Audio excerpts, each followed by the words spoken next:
Do you really think the American people are fooled by that performance? The words cut through the chamber like a lightning strike, sharp enough to still even the restless shuffle of aides and staffers. For a split second, Washington forgot how to breathe. Cameras zoomed in, capturing Gayle King's arched brow, her lips curling with that practiced blend of charm and condescension. Across from her, Jasmine Crockett sat upright, eyes steady, jaw set, the air around her pulsing with unspoken defiance. The debate stage, designed to look polished and controlled, now felt like a battlefield. Bright lights bore down like interrogation lamps. Microphones trembled with the weight of voices that no longer sounded like mere dialogue but like weapons. A cough echoed from the back. Photographers clicked furiously, their shutters breaking the silence like machine gun fire. The audience, politicos, journalists, and aides, shifted in their seats, whispering urgently as though they had stumbled into a scene that history might never forget. This wasn't just another panel. This wasn't another clash of egos for the news cycle. This was something different. You could see it in the way Crockett's hands rested calmly on the table, unflinching, as though she had been preparing her whole life for this duel. You could sense it in the nervous tilt of King's voice, an edge slipping through her usual polish. This was a collision between two visions of America, one rooted in authority and performance, the other in grit and unapologetic truth. Even the walls seemed to close in, holding their breath. Staffers exchanged looks as if to ask, "Are we really witnessing this?" The tension carried an almost electric hum, the kind that prickles the skin and warns you something monumental is about to happen. And then, it landed. Crockett's reply.com. Unwavering, delivered like a stone dropped into still water. The ripples were immediate. Gayle King blinked, startled by the sudden shift in momentum. The audience leaned forward as though compelled by gravity itself. Phones lit up, texts flying to editors and producers. "You won't believe what just happened." This was no longer a conversation. This was a standoff, and it was only the beginning. But how did it escalate to this moment? To understand, we need to rewind. To grasp why this debate struck such a nerve, you have to step back and see the America in which it unfolded. The country was already raw, its wounds visible in every headline and every argument at the dinner table. Families torn across party lines, communities exhausted by culture wars. And in Washington, a city built on the art of appearances, truth had become a rare and fragile currency. Every word spoken in that chamber carried the weight of a nation teetering between exhaustion and eruption. That is why the stage mattered. It wasn't just a set with bright lights and polished wood. It was the symbolic arena of a fight that millions of Americans were desperate to see play out. On one side, Gayle King, the consummate insider, the media titan whose voice had guided conversations for decades, polished, controlled, a master at blending warmth with subtle authority, a figure who knew how to steer narratives. Too many, she represented the establishment, trusted, yes, but also untouchable, insulated, and too often dismissive of voices outside her carefully crafted orbit. On the other side, Jasmine Crockett, younger, fierce, unapologetic. She carried none of the velvet armor of legacy media but all the scars of lived experience. She didn't need to memorize the talking points of consultants. Her truths had been forged in real fights, real communities, real pain, and that made her dangerous. Not because she was reckless, but because she was authentic. She didn't play the game by Washington's rules, and everyone in that room could feel it. The tension wasn't just personal, it was generational, cultural, existential. King's presence was spectacle, polished for broadcast. Crockett's presence was defiance, raw and unfiltered. One leaned on the sheen of power, the other on the weight of dignity. And when those two forces collided, the sparks weren't just for the cameras. They were for the very idea of whose America would be heard. What made it so volatile was the context of timing. The nation's polarization had reached a fever pitch. Trust in institutions had eroded to historic lows. Ordinary citizens, immigrants, workers, students, families, were searching for someone who didn't just speak at them, but spoke for them. And in Crockett, they saw a glimmer of that possibility. In King, they saw the gatekeepers, who too often dismissed them. So when the first verbal blows landed, the chamber didn't just witness a clash between two individuals. It felt like the raw collision of past and future, arrogance and authenticity, spectacle and substance. Every sentence was freighted with meaning, every glance magnified into symbolism. And somewhere deep in the crowd, someone whispered, "This one's going to break the internet." Because one line, one perfectly timed, devastatingly delivered sentence, was coming. A line so sharp, so unfiltered, that it wouldn't just echo in the room. It would explode across social media like wildfire. A hashtag would be born. Clips would be looped endlessly on TikTok, debated on cable panels, dissected in classrooms and coffee shops. For the millions who felt unseen, it would feel like a long-awaited vindication. But the audience didn't know that yet. They only knew they were perched on the edge of something extraordinary. Something that had the potential to split the story of the debate into before and after. And as the lights burned hotter and the voices grew sharper, one truth became undeniable. The nation was about to witness a clash where dismissal would meet dignity, and only one could emerge unshaken. To understand the eruption in that chamber, you have to understand Gayle King, not just as a person, but as a symbol. For decades, she had been more than a journalist. She was an institution. Her interviews weren't just conversations. They were events. Presidents, prime ministers, celebrities, all had sat across from her, measured not just by the answers they gave, but by the precision of her questions. She projected warmth, but it was the kind of warmth that could melt into steel at a moment's notice. 2 millions. She embodied authority. But authority can be a double-edged sword. With it often comes entitlement, and with entitlement comes blind spots. Gayle King carried herself as someone who had already won the debate before it began. What, wouldn't she? The establishment had always validated her, the cameras had always loved her, and her reputation was untouchable. She knew how to control a narrative, how to shape perception, how to put opponents off balance with a single well-placed smirk or loaded question. And that night in Washington, she leaned on all of it. The arched brows, the elongated pauses, the subtle interruptions designed to throw Crockett off her rhythm, the charm-laced jabs that drew polite laughter from the audience. Not because they were funny, but because that's what people did when Gayle King spoke. They responded. It was a reflex born of decades of media dominance. Yet beneath the polished exterior, cracks had already begun to form. There was a shift in the public mood, a change in how people consumed truth. For all her polish, King increasingly represented a world that many Americans no longer trusted, a world of media gatekeepers who, in their pursuit of balance, too often flattened authenticity into spectacle. In that sense, her presence in the debate carried an unspoken weight. She wasn't just defending her own credibility. She was defending the credibility of the entire establishment she symbolized, and Gayle King seemed unprepared for what that meant. Her strategy was the same one that had worked for decades. Project superiority, dismiss with subtle humor, lean on gravitas. But Crockett was not the kind of opponent who could be dismissed. She wasn't a celebrity trying to dodge scandal, or a politician hoping to smooth over a gaffe. She was a fighter whose very existence in that room was a challenge to the power structures King embodied. The irony was that King's very confidence, her polished certainty, became the seed of her undoing. Every time she interrupted, the audience noticed. Every time she smirked, the tension sharpened. What once read as control now looked like condescension.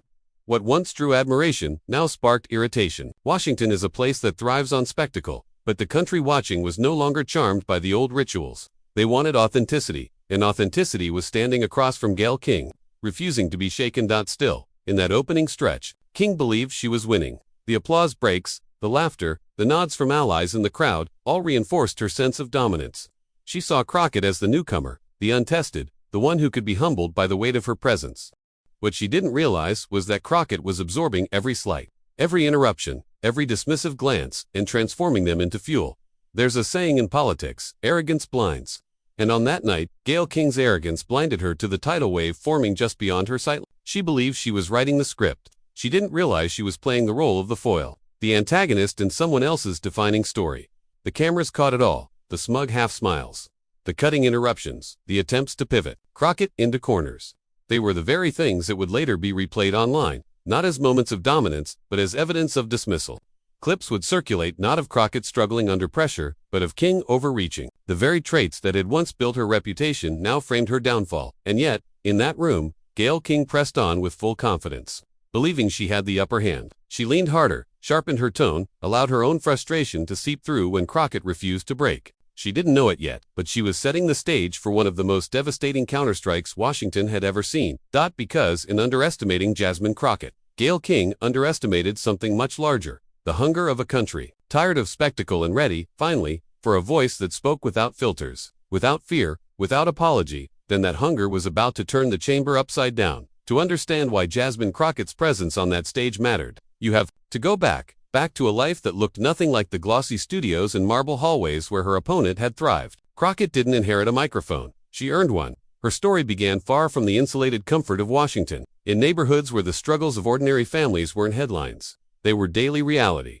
She grew up knowing what it meant to be underestimated. Teachers who looked past her. Institutions that weren't built for her. A system that seemed to whisper constantly, "Stay in your lane."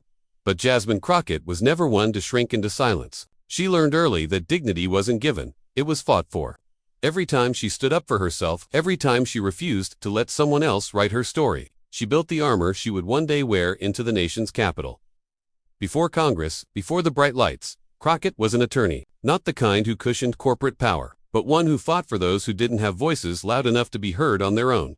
Housing disputes, civil rights cases, the kinds of legal battles that revealed just how deeply injustice still ran in America's soil. She didn't win every case, but she walked into every courtroom knowing that showing up mattered, that even when the odds were stacked, refusing to back down was its own kind of victory.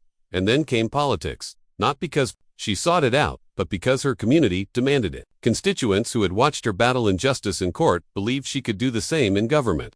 She didn't come to Washington to climb the ladder. She came because her people needed someone who wouldn't bow to the old order, who wouldn't let dignity be trampled by spectacle. It wasn't an easy road. Her campaigns were outspent, her rallies outshouted, her integrity questioned, but she kept moving forward. Because every doubt cast at her only confirmed what she already knew. This country has always relied on those who refuse to be silenced. And with every door slammed in her face, she knocked harder. With every sneer from the establishment, she stood taller. By the time Jasmine Crockett walked into that chamber to face Gayle King, she carried with her not just her own story, but the stories of countless Americans who had been dismissed, doubted, and disregarded. Immigrants whose accents had been mocked. Students told they weren't good enough. Families who had been ignored by the institutions that claimed to represent them. Her presence wasn't symbolic. It was living proof that the underestimated can rise, and that rising can shake even the most unshakable rooms. That's why her calm mattered. When King pressed, when she interrupted, when she smirked, Crockett didn't rattle. She had faced harder questions than this. Questions of survival, of belonging, of identity. She didn't just answer as a politician. She answered as someone who had spent her life carving dignity out of systems designed to deny it. In that chamber, her silence was as loud as her words. The steady gaze, the firm voice, the refusal to let spectacle define substance. It all carried the weight of her journey. She wasn't performing for the cameras. She was living the very struggle that millions recognized in their own lives. And in that recognition, she became more than a debater. She became a mirror, reflecting back the quiet power of authenticity. What her opponent misread as inexperience was, in fact, the deepest kind of preparation. For years, Crockett had faced down rooms where she didn't belong and claimed space anyway. For years, she had defended those who had no defenders. For years, she had carried the burden of proving herself over and over again. Washington was just another arena, and she was ready. And so, when Gayle King leaned on arrogance, Crockett leaned on authenticity. When King wielded spectacle, Crockett wielded truth. And truth, when spoken by someone who has lived it, cuts sharper than any smirk, any interruption, any carefully rehearsed jab. By the time the debate reached its boiling point, the contrast was unmistakable. One figure embodied the old guard, polished but distant. The other embodied resilience, raw and unyielding. One spoke as though the audience owed her attention. The other spoke as though she owed her community a voice. And that difference was about to explode into full view. Because what no one in the chamber knew yet, not even Crockett herself, was that the very life that had prepared her to endure dismissal was about to prepare her to deliver the line that would set Washington ablaze. The chamber was tense, the lights hot, the cameras poised. Crockett was ready, and the moment was about to belong to her. The opening exchanges had been sharp, but it was when the debate crossed into its middle stretch that the tension turned combustible. Every word felt heavier, every pause more loaded. Gayle King leaned forward now, her tone shifting from polished curiosity to something sharper, edged with irritation. "Congresswoman, are you actually answering the question?" she pressed, "or are you just avoiding it?" The room stirred. It was a line meant to rattle, to paint Crockett as evasive, but Crockett didn't flinch. Her eyes locked with King's, unblinking, steady as stone. "I don't avoid the truth," she said evenly, "I live it. That's something the American people deserve, not sound bites dressed up as journalism." A murmur rippled through the audience. It wasn't loud, but it was there, the faint, uncontainable reaction of a crowd sensing a shift. King adjusted her posture, crossed her arms, and forced a laugh. The kind of laugh designed to reassert dominance, to remind everyone who had been the authority in rooms like this for decades. "You're clever," she said, shaking her head. "But cleverness isn't clarity. Let's be honest here. You're grandstanding." The jab landed, but not the way King intended. Crockett tilted her head, a slight smile touching her lips, as if to say, "Is that all you've got?" It was the composure that unnerved her opponent, the refusal to take the bait. Cameras captured the moment. King, leaning forward, pressing harder, while Crockett remained still, her calm presence amplifying every ounce of pressure in the room. Back and forth it went. King interrupting, Crockett cutting through with crisp, deliberate words. Each exchange raised the temperature a degree higher, until it felt like the chamber itself might ignite. Reporters in the audience scribbled furiously. Staffers exchanged nervous glances. Phones buzzed in pockets, texts flying. She's holding her ground. She's not folding. It was more than a debate now. It was a duel. A duel between two ways of wielding power. King's approach was speed and spectacle, overwhelm, unsettle, dominate. Crockett's was patience and precision, absorb, withstand, then strike when the opening appeared. Each time King's voice rose, Crockett's grew calmer, her restraint reading not as weakness but as strength, and that strength was beginning to show cracks in King's armor. Her interruptions became sharper, less controlled, her laughs shorter, tighter, betraying frustration. She raised her hand once to silence Crockett mid-sentence, but the crowd audibly shifted, the tension in the room snapping against her. The balance of power was slipping, and she felt it. Crockett, for her part, sensed the moment approaching. She leaned in now, voice steady, deliberate, each word weighted with the gravity of someone who understood the stakes. "You can try to paint me as inexperienced," she said softly, "but the truth doesn't need decades of airtime to be heard. It only needs a voice unafraid to speak it." That line landed like a body blow. A hush fell, the kind that follows. A point scored so cleanly it cannot be denied. King blinked, recovered quickly, but not quickly enough to hide the flicker in her eyes. The cameras caught it, the audience caught it, and so did Crockett. The escalation had reached its peak. The air in the chamber was thick with anticipation. Everyone could feel it, that the next words, the next exchange, would not just define the debate, but echo far beyond those walls. And then, Crockett leaned forward, her voice dropping low, her tone sharpened with the weight of all the moments she had been dismissed before. The crowd leaned in with her. Something was coming, something that would not just answer a question, but rewrite the room. The stage was set. And what happened next would send shockwaves through Washington. The silence before the strike was deafening. Gayle King had just delivered another interruption, her voice rising with the kind of authority that once silenced entire panels. "Congresswoman, with all due respect," she began, her tone dripping with practiced gravitas, "you're sounding more emotional than factual. Can you give this audience one concrete reason they should trust you over decades of experience?" The crowd inhaled sharply, as if King had just pulled the pin from a grenade. Cameras zoomed in, microphones crackled, and Washington held its breath. It was a classic maneuver, reduced a challenger to emotion, to passion without reason. It had worked before, countless times, but this time was different. Jasmine Crockett didn't blink. She didn't rush. She let the pause stretch until the silence became unbearable. And then, with calm precision, she answered. "Concrete reason," she repeated, her voice steady. "The concrete reason is that I've lived the struggles this nation is fighting through right now. I don't speak from a perch, I speak from the ground. I've walked into courtrooms where my clients couldn't even afford a bus ticket. I've stood with families who lost everything because the system was stacked against them. I've been told I didn't belong in rooms like this one, and I showed up anyway. That's the reason." The words hung heavy in the air, each one weighted with truth. You could see it in the faces of the audience, interns, aides, even hardened reporters. Phones started buzzing, fingers typing furiously, but Crockett wasn't finished. Her eyes never left King's, her tone unshaken. "You talk about experience, but what good is experience if it only teaches you how to protect the powerful? What good is experience if it blinds you to the people this country leaves behind? America doesn't need more polished sound bites, it needs courage. And courage doesn't come from comfort, it comes from struggle." Gasps, actual gasps, rippled through the chamber. King opened her mouth to interject, but the timing was no longer hers. The power of the room had shifted, and everyone knew it. Crockett pressed on. "You call me emotional, and you're right, I am. Because I come from communities where decisions made in this city decide whether children eat or go hungry, whether parents live or die waiting for health care. If caring about that makes me emotional, then I'll carry that emotion like armor. Because what America doesn't need is one more anchor asking questions from a safe distance. What it needs is someone unafraid to feel the weight of the truth and speak it anyway." The audience erupted, not in cheers, not yet, but in murmurs, whispers, the kind of restless energy that precedes an explosion. King's lips parted, a sharp inhale betraying her surprise. She had been hit, and hit hard. Crockett leaned back slightly, letting the tension settle before striking again. Decades of experience didn't stop the housing crisis. Decades of experience didn't save us from endless wars. Decades of experience didn't protect immigrant families from being torn apart at the border. If your kind of experience is what Washington is selling, the American people aren't buying anymore. That was the line, the sentence that pierced through the chamber, through the cameras, through every screen watching at home.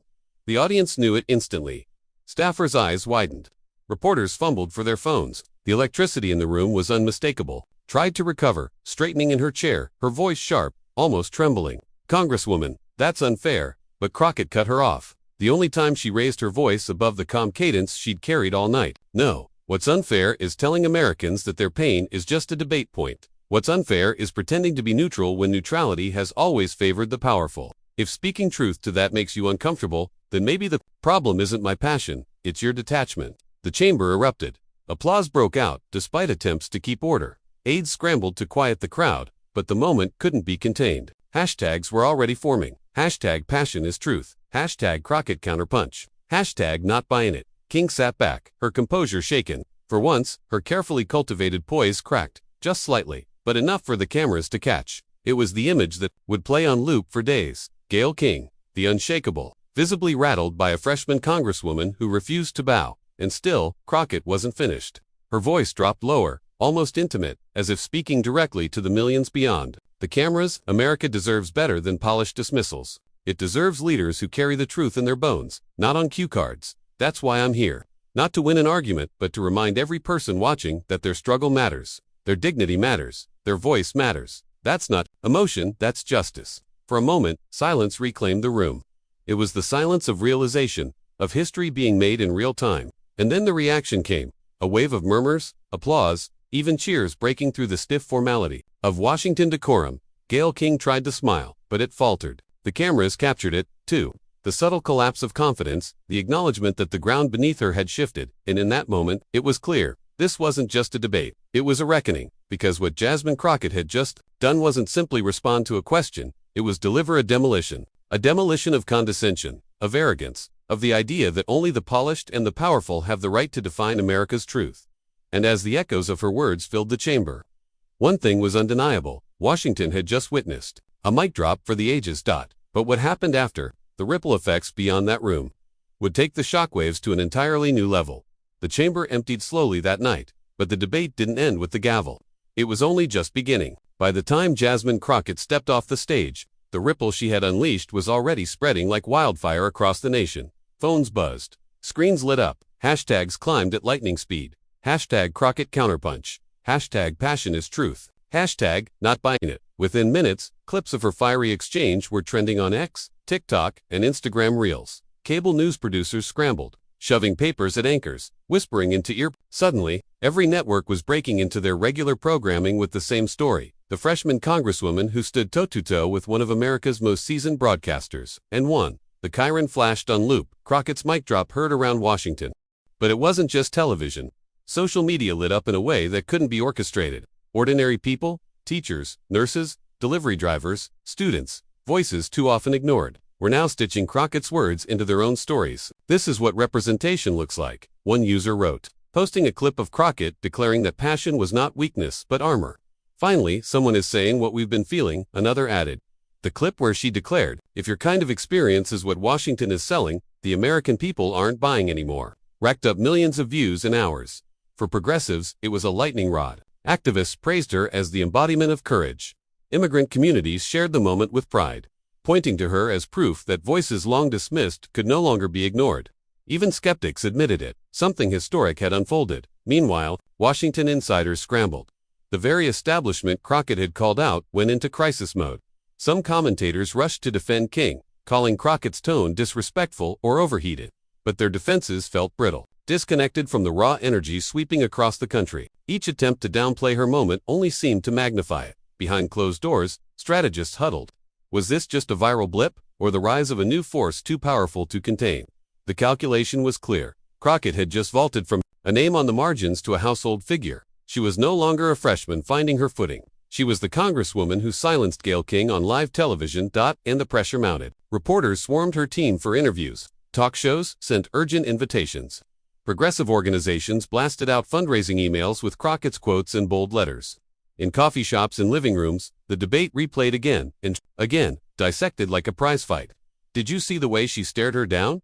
One man asked his friend. That wasn't politics. That was truth. But perhaps the most telling reaction came from young people. College students clipped her speech for TikTok edits, setting her words to music, calling her the voice of our generation. High schoolers shared her lines on Instagram stories like mantras. It wasn't just politics anymore, it was culture. Crockett had crossed that rare line where a politician becomes a symbol, and Gayle King, the once unshakable media giant, found herself on defense. Interviews she gave in the days that followed were parsed for signs of bruised ego. Critics questioned whether her dismissive tactics had finally backfired. She underestimated her. One commentator said bluntly, she thought it was going to be business as usual. It wasn't. The divide sharpened to one side. King's stumble was proof that the old guard was out of touch. clinging to a style of power that no longer resonated. To the other, Crockett's defiance was dangerous. Too raw, too emotional, a threat to the stability of Washington's decorum. The clash wasn't just between two women anymore, it was between two visions of America, and as the week unfolded, the shockwaves only grew. Crockett's name was suddenly floated in conversations it had never been before. Potential leadership roles. Keynote speaker at national conventions, even whispers about the White House someday. Overnight, she had gone from one of many to one to watch. But the greatest impact wasn't in the headlines or the hashtags. It was in the people who saw themselves in her words. The immigrants who felt invisible. The work families who felt dismissed. The young voters who felt jaded. For them, this wasn't just a debate moment. It was validation. It was proof that someone in power wasn't afraid to call out the spectacle, the detachment, the decades of excuses. By the time the dust settled, one truth was undeniable. This wasn't just a clash on a stage. It was the ignition of something larger, something Washington hadn't planned for. And yet, beneath the applause and the viral moments, a deeper question began to rise. If Crockett had shaken Washington in one debate, what would happen when she turned that same unflinching fire toward the battles ahead? The country was about to find out. When the headlines began to fade and the hashtags slowed their climb, what lingered was not just the spectacle of the debate, it was the meaning behind it. In the quiet after the storm, Americans across the country were left to wrestle with what they had seen. Some replayed the clips for the drama, others for the politics, but for millions, the takeaway was far deeper. Jasmine Crockett's composure, her refusal to shrink under pressure, became a mirror for countless people who had been told to wait their turn, to tone it down, to be more professional in order to be heard. Her victory on that stage was symbolic of something larger, that dignity, when carried with conviction, can outlast even the most calculated attempt to belittle it. This wasn't just about a congresswoman and a broadcaster. It was about the daily battles fought by people across America who are dismissed for their accents, their backgrounds, their youth, or their fire. Crockett's message, that passion is not weakness but armor, resonated because it cut to the core of what so many had lived but rarely seen spoken. Aloud in halls of power. For Washington insiders, it was a moment of reckoning.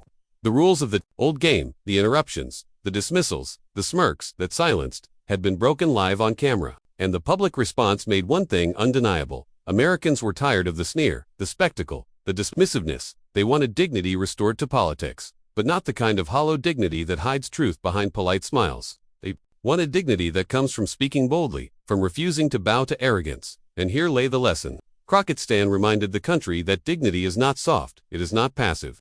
Dignity, when wielded with courage, is a force as sharp as any blade. It demands respect because it refuses to be erased. In her own way, she reminded the nation that the measure of leadership isn't how long you've held the microphone, but how fearlessly you use it when it matters most. The impact stretched beyond politics.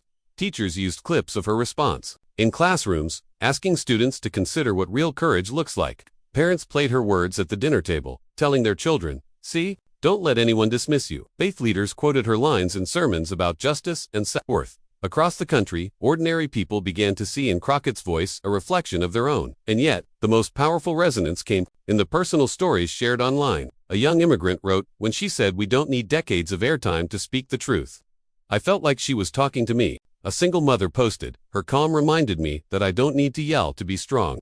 Each story added to a growing wave, proof that this moment was not fading into obscurity. It was taking root in people's lives. As for Crockett, she framed the aftermath not as her triumph, but as a call to action. In a follow-up interview, she said simply, "This was never about me versus Gayle King. This was about all of us, about making sure no one in this country feels they have to shrink to be respected." It was a reminder that the real legacy of that night wasn't the clash, but the clarity it provided. The debate had been framed as a contest of authority, but it ended as a testament to truth. Dignity over dismissal, service over spectacle, courage over complacency. These were the values that echoed long after the cameras shut off. And so, as the dust settled, the nation was left with a question, not just about Washington, but about itself. Would it cling to the old ways of dominance and dismissal, or embrace the new energy of voices, rising, demanding to be heard? The story wasn't over. If anything, it was just beginning. Because Crockett had not only silenced a room, she had awakened a movement. And that movement was only gaining strength. And so, we return to where it all began. The clash that no one in Washington saw coming. Gayle King versus Jasmine Crockett. A debate framed as routine, but remembered as transformative. What started as a test of wit and experience ended as a testament to courage, conviction, and the power of a voice unafraid to rise above dismissal. The headlines may fade, The clips may cycle through news feeds, but the meaning of that moment endures. It was more than a mic prop. It was more than a viral highlight. It was a reminder, etched in front of millions, that dignity, when rooted in truth, is unshakable. For those watching, the message was unmistakable. Your story matters. Your passion matters. And no amount of arrogance can erase a voice that refuses to be silenced. Crockett's stand was not just her own. It belonged to every person who has been told to sit down, to wait their turn, to quiet their fire. But here's the real challenge. What do we do with that inspiration? Do we let it fade, tucked away as another viral moment, or do we carry it forward into conversations, into communities, into action? If this debate shook Washington, then it's up to us to make sure the aftershocks keep echoing. Share the story. Keep it alive. Let it be a spark in your own circles. Because when one voice rises, it gives others the courage to rise too. This isn't just about politics, it's about all of us. And if we remember that, if we hold on to the lesson that dignity will always outlast dismissal, then this was more than a debate, that it was the beginning of something bigger.